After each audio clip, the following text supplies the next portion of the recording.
Hi, it's Jim W6PQL. I'm going to show you today how to flow solder LDMOS transistors on the copper heat spreaders. It's a much better method of mounting it, I think, at least for me it has turned out that way, than actually bolting them down. You're going to be using the bolt down type of transistor.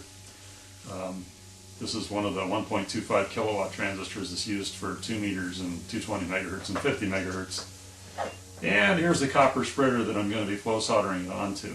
This is a much more reliable method of mounting the transistor. Heat transfer is more consistent and better electrical contact. So I've done hundreds of these. I was real nervous the first time I did it, but it goes rather easily and quickly. You can do it too if I can do it, so I'll show you how. Here we go. These are the tools that you're going to need to do the job. The first thing that I've got is a hot plate. It's got a single control on it. This is the same type of single burner that you might find on an electric stove, only this is portable for warming things up. Boy, can it warm things up. You can get things up to 500 degrees Fahrenheit with this and beyond. We're going to take our heated surface up to about 400 Fahrenheit or 200 C to properly melt the solder and bond the transistor to the copper spreader. The second thing that we're going to need is solder. This is common tin lead solder, 6337 composition, and it's 1/32 of an inch thick, 0.031 inches in diameter. We're only going to use 85 millimeters of it for each transistor. I've got a metal, this is an aluminum plate. It's 3/8 of an inch thick. You can use one that's 1/2 inch thick if you can find one that big. And what it's for is it to be a heat capacitor. You're just going to store heat on it, because dropping a piece of copper onto a bunch of red hot coils is a bit of a challenge, and it'll tend to draw all the heat away from the coils and the temperature will drop. This will store some of the heat and make it a little easier for you to work with it. There's a piece of what used to be blue painter's tape that I put on there. This allows me to use this device. This is a infrared temperature reading device. Right now it's reading, I don't know what it's reading, but if I measure the temperature of that piece of aluminum, it's 73 Fahrenheit, which is room temperature. This used to be blue, it's black now because I've mounted quite a few transistors and it gradually turns black. But you do that because infrared needs a surface like that, a color like that rather, to take an accurate reading. If it's shiny, it'll just reflect all of the infrared back and it won't read properly. So that's why I've done that. You're going to need 2 pairs of needle nose pliers. Get them with a rather long shaft if you can. And what this is going to be for is when that copper has been heated and the transistor mounted, you're going to want to take it off of there. And I'm going to just grab it by a couple of the mounting holes like this, lift it up, take it over to this piece of heat sink, which I haven't talked about yet, and allow it to cool. I've got a piece of heat sink that is for that purpose. And the last thing I should show you is a pair of tweezers. You'll see these used as I go along in the video. I think that's it. Oh, I can't forget the liquid flux. I've got a little bottle of liquid flux here that I'm going to be using. I'm going to put that on the bottom on the mounting foot of the transistor. Just a very light coating on it. It helps the solder reflow very nicely onto the copper and onto the foot of the transistor. So here we go. Let's show you how to do the rest of this. Okay, this is the copper spreader that I'm going to be working with. And I'm going to take an 85 millimeter long piece of solder that we talked about before.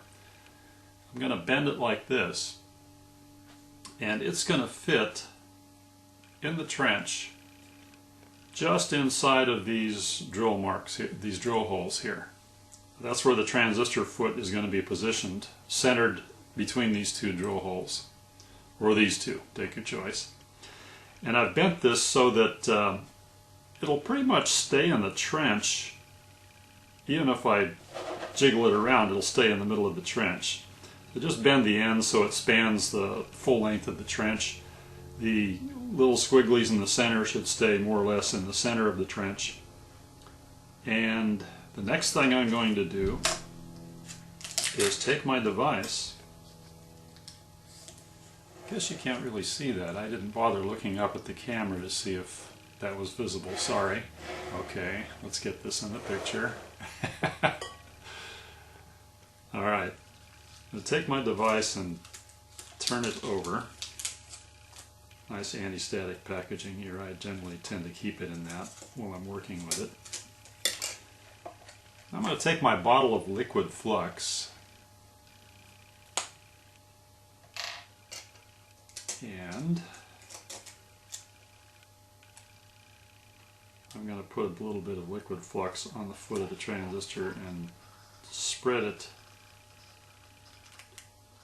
along its length. Okay, it's prepared.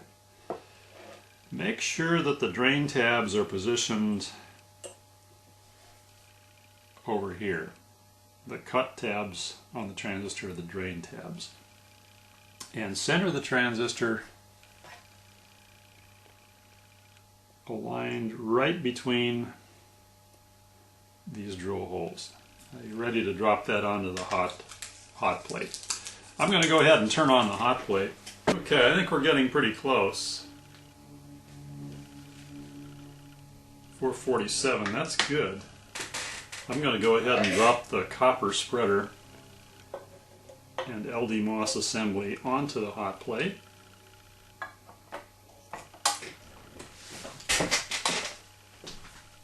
And zoom in. Hopefully you can see when it reflows and so forth. See if I can just get a little bit better view of what's going on here. There we go.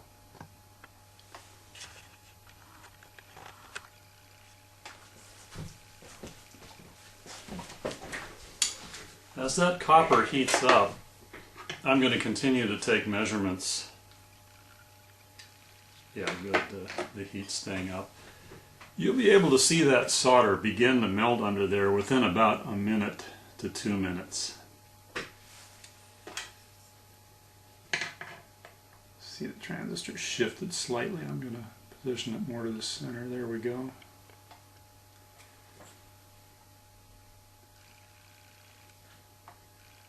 And when the solder melts, that transistor will drop right into the slot.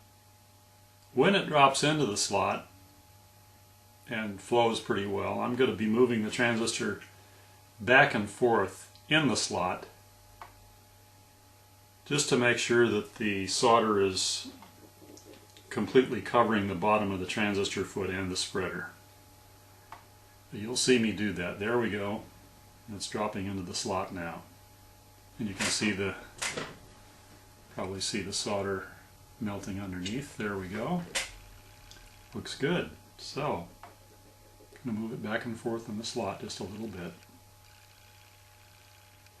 And the final position should be centered between those drill holes. I'm going to pan out so that you can see how I get it off of there.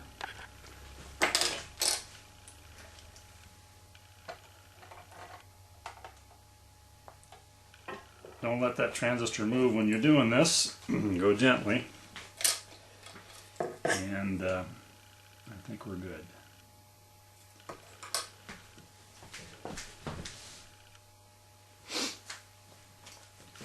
Okay. I'm going to move that more or less to the end of the block because I've got another one to do. I've prepared, it's down to 382, so it's dropped pretty well. We're going to let that go ahead and heat back up to about 440. And I've got a special treat here. It's a pair of devices on a larger spreader. This is for 70cm kilowatt amplifier. There are two 600 watt devices on there. And so you're going to get a 2-for-1 demonstration here. Alright, the hot plate's back up to temperature. I'm going to be placing the spreader on the plate.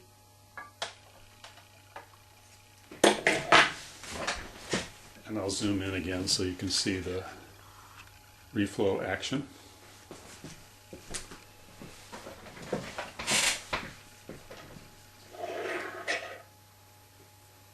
This might take a tad longer to heat up. It's a larger piece of copper, so the temperature drop is going to be a little more pronounced.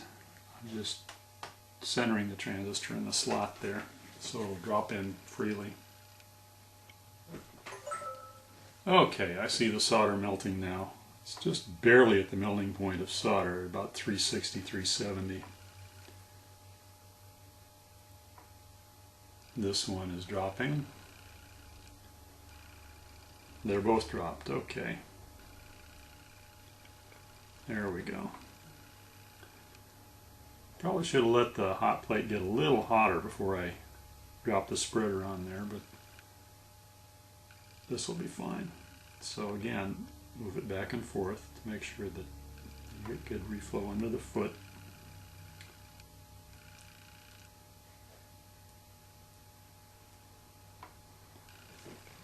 And that felt pretty smooth.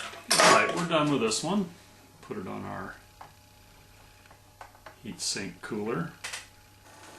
What I'm showing you here is how I cool the transistors down. I have a small muffin fan blowing some air through the heatsink fins. And by moving air through the fins like that, those blocks will cool down a little quicker. And actually those things will be ready to handle in about 5 minutes. They'll be warm to the touch, that's all. And then I'll show you how to test and make sure the transistors are still good. They will be. I've never lost one doing this.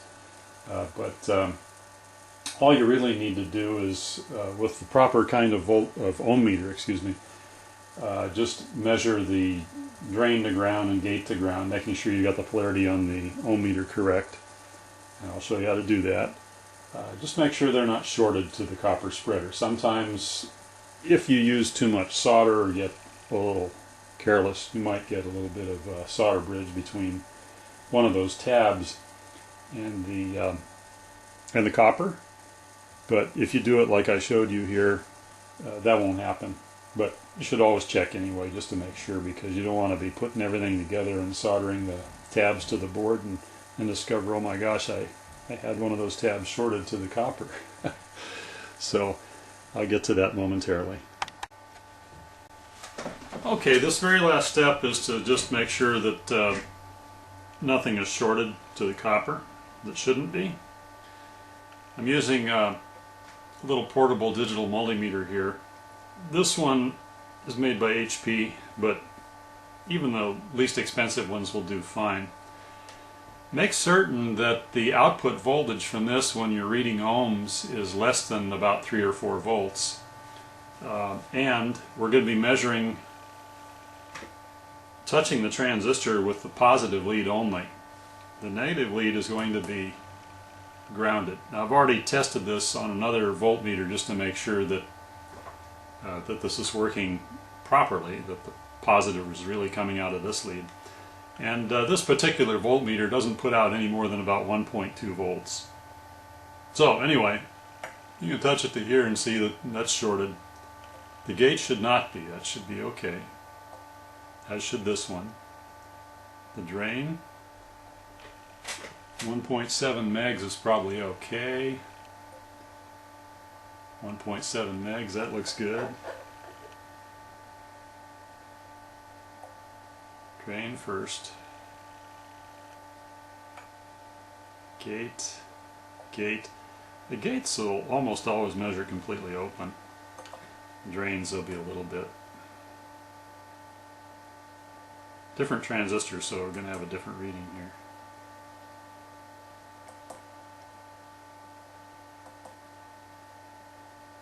Okay, everything's good.